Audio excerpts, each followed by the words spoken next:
Allez, salut à tous, c'est Cal et bienvenue dans cette nouvelle revue. Alors aujourd'hui, on va regarder le Carnotaurus de Papo. Alors première chose à noter, c'est la pose, je trouve audacieuse. Et c'est vrai que Papo en général, globalement, ils sont quand même réputés pour apporter des poses jamais vues dans d'autres gammes de figurines. Donc ce Carnotaurus, comment je le trouve?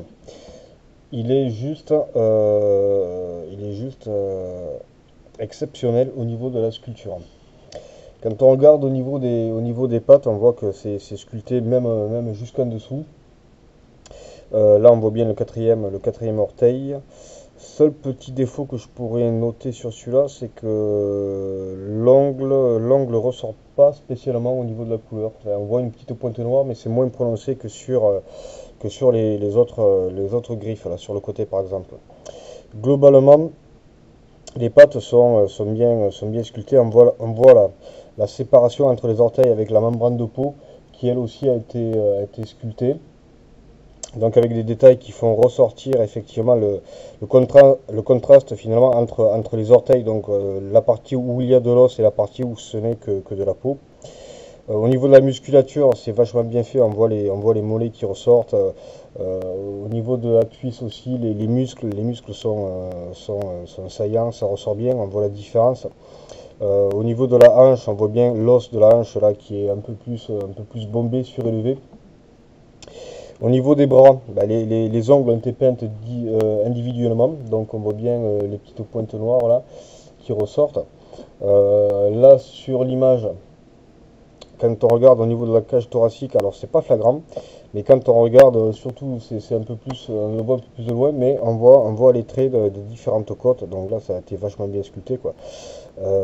Les bras bah, sont conformes aux bras de l'animal, c'est-à-dire qu'il y avait des bras encore plus petits que celui du T-Rex. Au niveau du cou, bah, écoutez, rien à dire, hein. Le seul petit détail qui moi, m'interroge un peu, c'est ces espèces d'épines.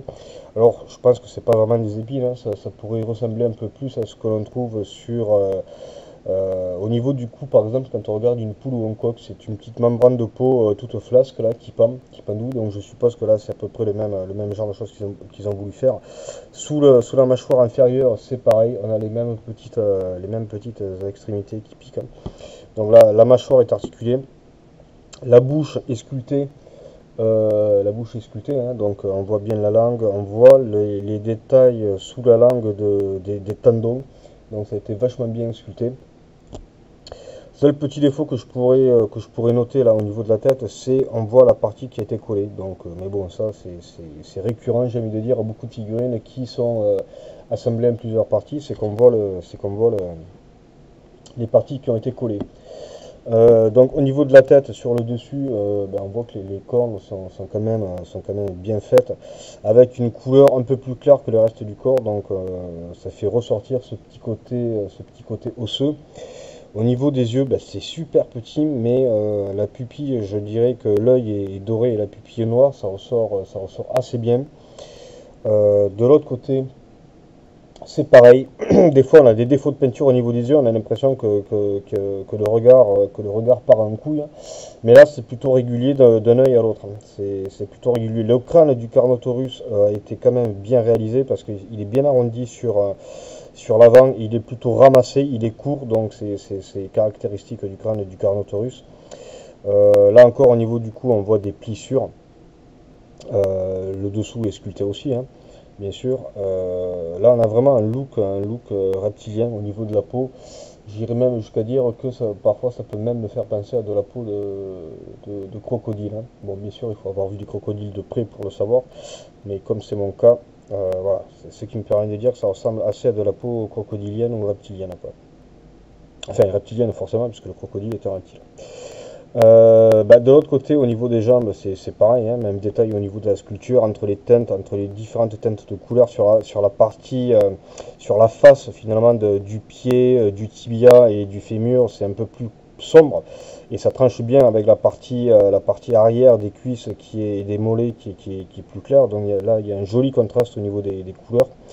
Au niveau de la queue, bah, écoutez, ça a été sculpté avec le même soin, donc on retrouve bien les écailles qui pourraient faire aussi penser à un crocodile ou à un autre reptile cuirassé.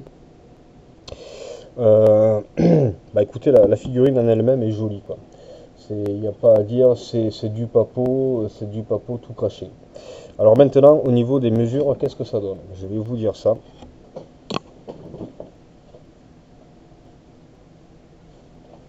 Voilà, ça c'est typiquement ça, c'est classique de moi. C'est-à-dire, je suis parti chercher le mètre alors que je l'avais juste en dessous des genoux. C'est fantastique, on adore ça. Alors je vais mesurer le point le plus haut, hein. Donc le point le plus haut c'est au niveau de la queue. Donc on est à peu près 11,4, donc 11,5 en hauteur. Et en longueur, on est à en longueur il fait 18,5. Donc c'est non, c'est une belle pièce. C'est pas la plus imposante chez Papo, mais ça reste quand même joli, quoi. Alors, dans cette revue, il n'y aura pas de comparatif de taille avec d'autres figurines, pour la bonne et simple raison que c'est la première revue de la marque Papo que je fais, donc vous retrouverez un comparatif de taille avec d'autres dinosaures de la même marque dans les prochaines revues.